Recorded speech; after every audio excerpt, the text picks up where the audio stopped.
တန်ဒီပြက်တဲ့ဆင်းနဲ့ရောကျွေးနှစ်ကြိမ်ပြက်ခဲ့ပြီပြက်ပြီးတော့လာလိုက်တာဒီကနေ့ကလေးမလေးရေစိတ်ထွက်လာခဲ့ရေအိုးလေးနဲ့မိမ၃ယောက်နဲ့သွားတွေ့ဟဲ့ညီမဘာတော့မတို့ရဲ့အေးတို့ကြီးမှုပြောရအောင်ငါကြီးပါကိုအောင်ကမပြောမှာပေါ့ဒီမဲ့ညီလင်သားနဲ့အဲ့ဒီမိမနဲ့ရတော့လေတာသူရောက်ခမများကခမမဆိုးလို့ညီကိုသူကိုယ်တိုင်ရှာပြီးတော့ပေးစားတာအေးညီတန်နေခပြီးအမကြီးပြောလို့ညီတန်တွေကိုသူတနည်းတဖုံဖြက်လို့ပြည့်စည်တာနေမှာပေါ့ဟုတ်မထင်ပါဘူးတော့အလေငါကြီးမှဒါတော့ညီလဲစဉ်းစားပေါ့တို့သွားအောင်မယ်နော်တော်ကြတို့ပြောတယ်လို့သွားမပြောလိုက်နဲ့ညီမရဲ့တို့စိတ်ဆိုးနေအောင်မယ်ဒီလိုနဲ့တရားနာပြေသာမိမ၃ယောက်ကပြောပြီးထွက်သွားမိမ၃ယောက်ကပြောပြီးထွက်သွား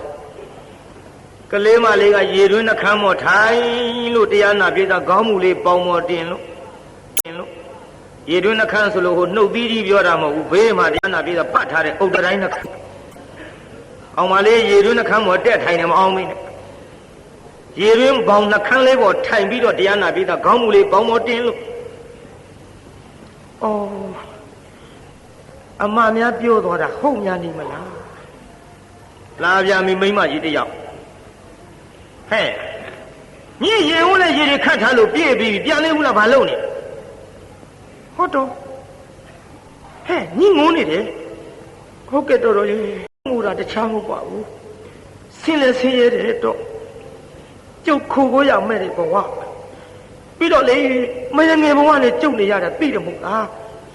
အေးလေညီမယငယ်ဘဝနဲ့နေရပြီမဲ့လို့ဆင်းရဲသလားအေးမဆင်းရဲပါဘူးတော့အမကြီးကလည်းညီမအရင်လို့စောင့်ရှောက်ပါရဲ့ဒါပေမဲ့လို့ခုနေ့ကအမများကပြောသွားတော့ကျုပ်လေဟိုတန်နေခပြီးတော့သားသမီးမရတာအမကြီးဖြစ်လို့ဖြစ်ပြောသားသမီးမရတာအဲ့ဒါသိမှန်တာပေါ့အေးဒီမဲ့ညီမညီအမကြီးကိုတန်နေခတာပြောသလားကျုပ်ပြောမိပါတယ်တော့ဘယ်နဲ့ကြိမ်ခနှစ်ကြိမ်တော့ကျုပ်ပြောမိပါတယ်တော့ဘယ်နဲ့ကြိမ်ခနှစ်ကြိမ်တော့ဒီတစ်ခါတန်နေခရင်ဟဲ့ငါတို့မဒီတစ်ခါတန်နေခရင်လေညီအမကြီးမပြောနဲ့တန်နေခပြီးညီအမကြီးမပြောလို့သားသမီးမရရဲ့တကယ်ငါလည်းပဲဓာတ်တယ်မပြောနဲ့အဲ့ဒီမိမကြီးပြောသွားတာဟုတ်တယ်မယုံရင်ညီမပြောမဲ့ထားကြည့်တော်တော်ကောင်းမယ်နော်ဟုတ်ကဲ့တော့ကလေးမလေးမျက်ရည်ကျလေဒီလောက်ထီအောင်လေအမကြီးငါအပေါ်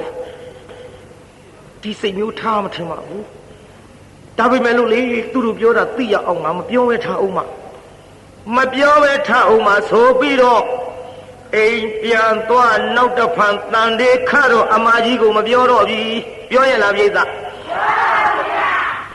မပြောတော့ဟေးမပြောတော့လည်းမိမချင်းဆိုတော့တအိမ်တည်းနေရလို့မျက်စိအောက်ဟဲ့ညီမညီဟုတ်မဟုတ်ကဲ့လား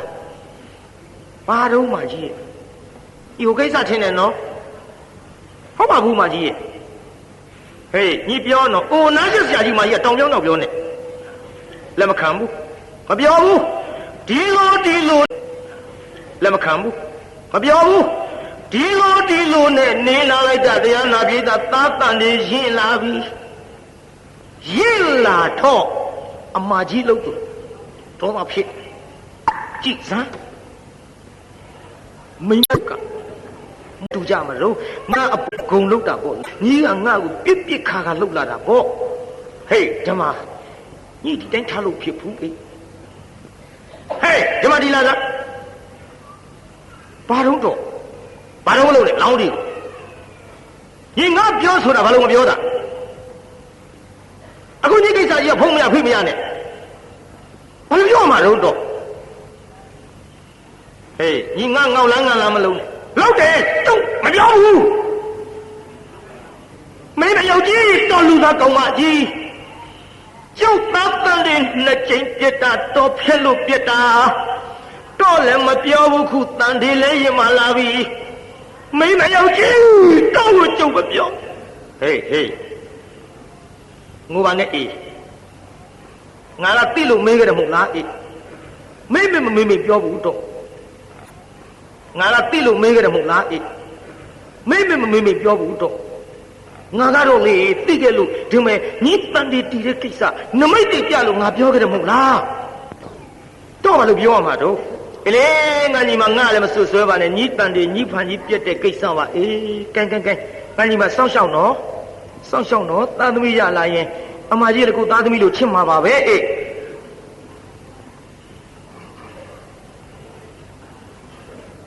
ဒီလိုမျက်နှာချိုးသွေးပြောပြီးတော့လာရမှတရားနာပိဋကကြီးအတူနေတော့လေဖြက်လို့လွယ်တကူတနေ့တစ်ချိန်ကြတော့တန်ဒီတနေ့တစ်ချိန်ကြတော့တန်ဒီပြက်တဲ့ဆေးအစာရင်ထဲရောကျွေးလိုက်ပါရောဗျာနှုတ်တော့ကိစ္စမရှိဘူးပေါ့တန်ဒီရင်မှဖြက်ချလိုက်တော့ကလေးအသက်လေတဲ့တိုင်းပုတ်စော်နာနဲ့ပါဇက်ကကမ္မဇာလေးကလည်းမလှုပ်ကလေးမလေးအော်ဒုက္ခအမကြီးရဆက်ပြည့်ရပါပဲရဲ့အမကြီးကျုပ်အပေါ်ဘယ်နဲ့ကြောင့်ဘယ်ဘဝကရညိုတွေထားလို့ဒီလိုများလှုပ်လေသတုံးကျုပ်လေးနေရတော့မယ်ဟုတ်ပါဘူးဝင်းထဲကတသရီကလည်းမလှုပ်မရှားတဲ့ပါဇက်ကလေတဲ့တိုင်းပုတ်စော်နာမီဘေဘီအတွင်းကလေးဘေဘီထပါမကြီးခိုးရမယ်စားရမယ်တောက်ရမယ်မိမသားညီမအရင်လိုအောင်နေတယ်ဆိုပြီးတော့တော်လေကျုပ်ကိုအခုတယောက်တတ်တော်တာထင်ရဲ့ကလေးတွေမကကျုပ်အသက်လည်းမနေရတော့ပါဘူးဖေဟမလေးမျက်စိတွေပြာလာပြီးကြည့်လို့လည်းမမြင်တော့ဘူးကျုပ်လေဒီဘဝတော့ဘူးပဲလေးလည်းမနိုင်တော့ပါဘူးဒီဘဝကလေးသေးအောင်မကကျုပ်ကိုလည်းသေအောင်တတ်တဲ့မိမယုတ်ကြီးမို့ဒီဘဝတော့မနိုင်ပေမဲ့လို့ဟောနောက်ဘဝကျုပ်ဘလို့ဖြစ်ပြီးတော့တော်သားသမီးတွေကိုစားနိုင်ရပါလို့ဤတော့ကလေးတွေကိုကျုပ်ဘလို့ဖြစ်ပြီးတော့စားနိုင်ရပါလို့ဤမေတို့ဖေတို့ကျုပ်ကြရပါအောင်ကျုပ်မနေရတော့ဘူးထင်ပါရဲ့အားရကျုပ်ပဲသေပါကိုင်းကျုပ်မောလှတယ်ကိုင်းဟုတ်သားသေမမိမသေမပြောရတဲ့ဘုံညာမသက်သာဘူးကိုင်းပြေးသားကြီးသေဗလားပြေးသားသေပါဗျာဆူတောင်းပြေးသားကြီးသေဗလားပြေးသားသေပါဗျာဆူတောင်းသွားလားဟဲ့မိမများဆူတောင်းကဝိတ်ကြောက်เสียကောင်းမိကိုမဆုံးမိုးမဆုံးရှေ့ဆက်နားထောင်ကြည့်ပေါ့ကလေးမလေးသေးသွားတော့တရားနာပြိဿအဲ့ဒီကလေးမလေးကအဲ့ဒီအိမ်ဘာဖြစ်တုံးဆိုတော့ကြောင်ကလေးသွားဖြစ်ဧကကလေးမလေးအဲ့ဒီအိမ်ဘာဖြစ်အရာထဲလျှောက်သွားသူ့လင်သားအရာထဲလျှောက်သွားတော့ဟေးဒီလာပါဦးကွပါတော့မြအတော့မလို့နဲ့ကွလာအောင်ပြောစရာရှိတယ်ပါတော့မြအတော့မလို့နဲ့ကွလာအောင်ပြောစရာရှိတယ်မင်းမယငယ်သေးသွားတာသိဒါတော့ရာသူတို့ကိစ္စနဲ့သူတို့သေကြတာပဲရိုးသေးတာမဟုတ်ဘူးကွရိုးသေးတာမဟုတ်ဘူး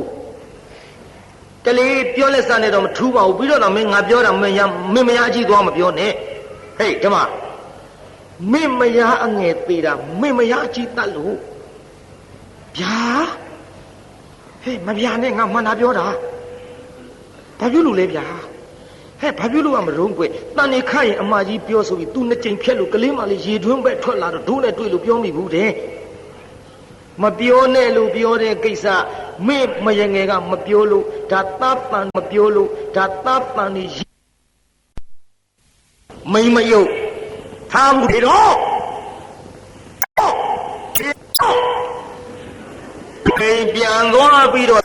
ပြန်သွားပြီးတော့လာခဲ့ဆိုပြီးတော့တရားနာပိဋကကြီးထောင်း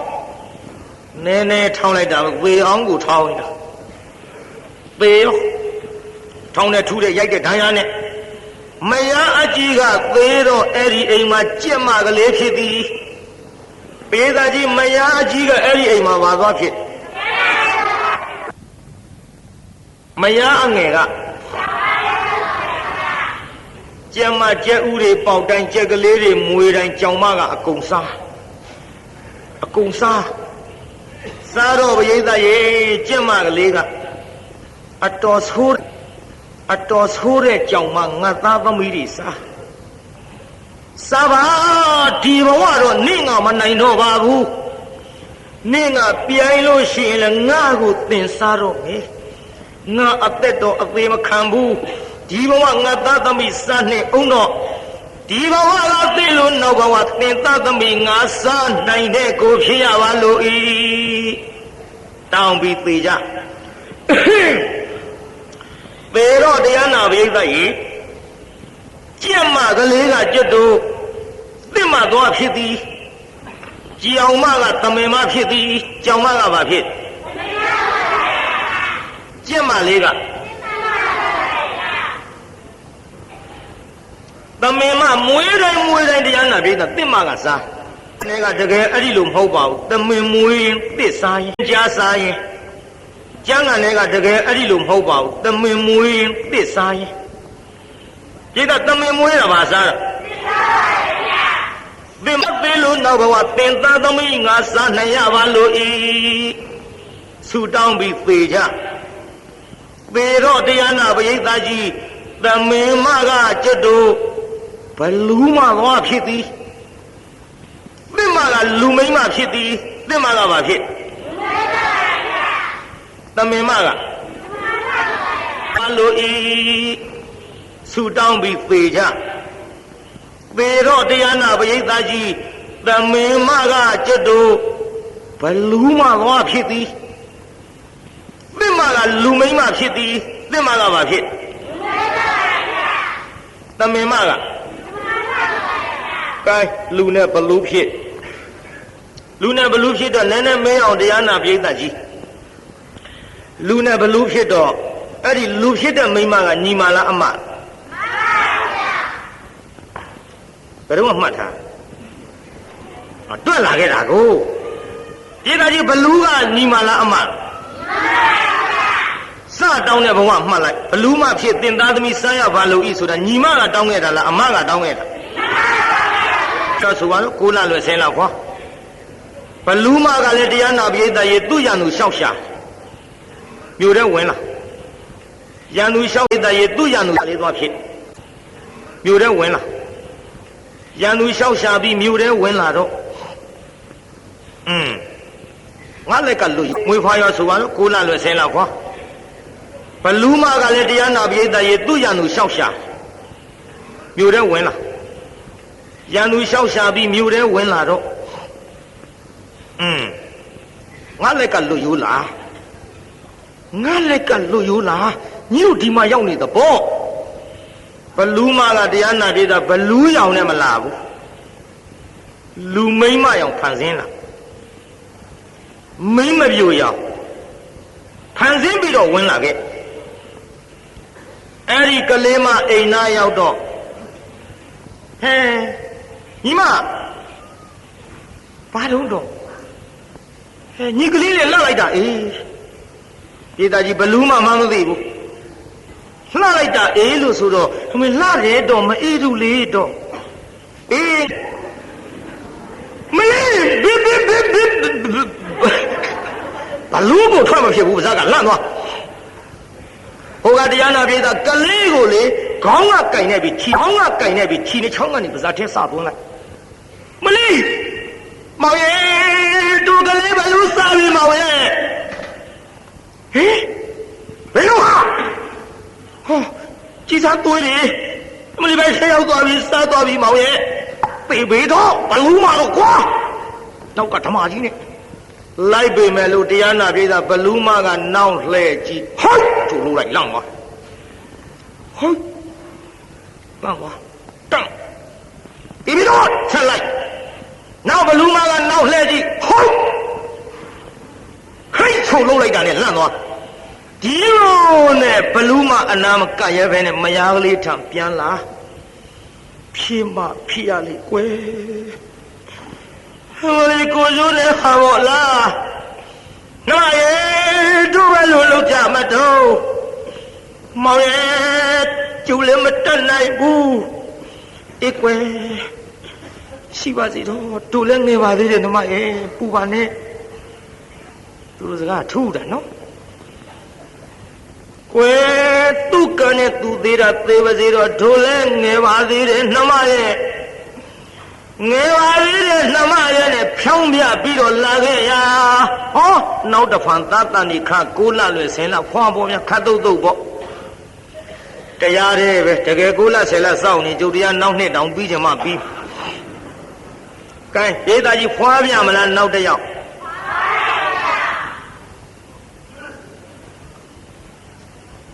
နောက်တစ်ယောက်ခွာပြန်တော့တရားနာပြိဿကြီး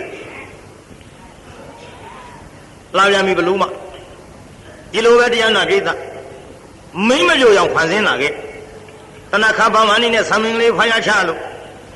လင်လို့တဲ့လူကတော့တရားနာပြိဿဒီနောက်သားတစ်ယောက်ရကြတဲ့ကဓာတ်ကိုထက်အောင်သွေးထားတာဓာတ်ကိုထက်အောင်သွေးထားတာဓာတ်ထက်အောင်သွေးထားပြီးတရားနာပြိဿလင်လို့တဲ့လူကလည်းအိမ်ထဲဝင်အသွားပေါက်လာပြီခုနှစ်ကမိဘလူးမဟောကလေးလေးပွေးလို့အိမ်မက်မျက်နှာပြူလမ်းပဲကြောပေး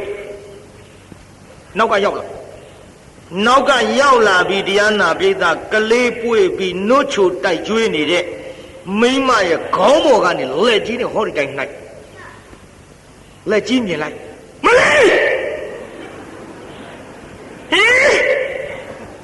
ဘေးဘလူးမငါကလေးပဲတရားနာပရိသတ်ရဲ့ခြေတော်ကလေးကသူကဆွဲတာဟိုကခေါင်းကြီးကအုပ်ဆွဲတယ်တခါတည်းဆွဲပေးမလို့မိခင်ဆိုတော့ခြေတော်ကလေးပြတ်မှဆိုလို့လွတ်လိုက်တဲ့ဘောဩဒါကြောင့်မဟောသရာပြဿနာတွေထဲမှာခမရတို့သိကြနော်ဘလူးနဲ့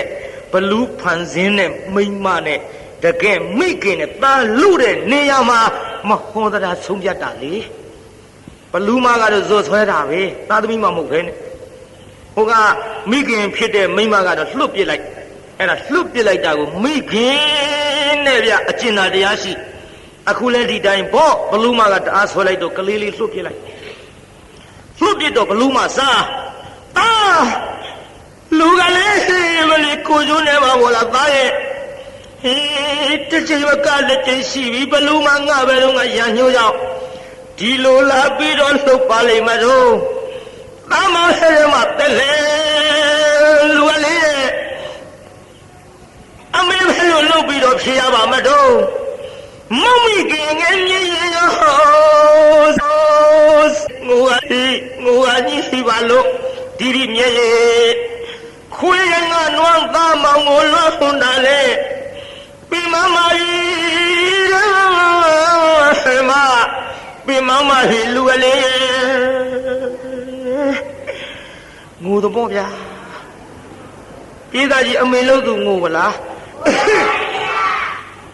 ဘာရဲ့အမေဘလို့လုပ်ပြီးတော့ဖြေရပါမလို့မောင်ရဲ့တို့သားလေးဘလူးစားသွားပြန်မကွဲလို့ဘလူးမမသမားရဲ့လေထူးမညတာကားကိုစားပါကောဝါလို့တော်လာအခက်တွေပွေလိုက်ရတာသားအသက်သေးတာကိုနှမျော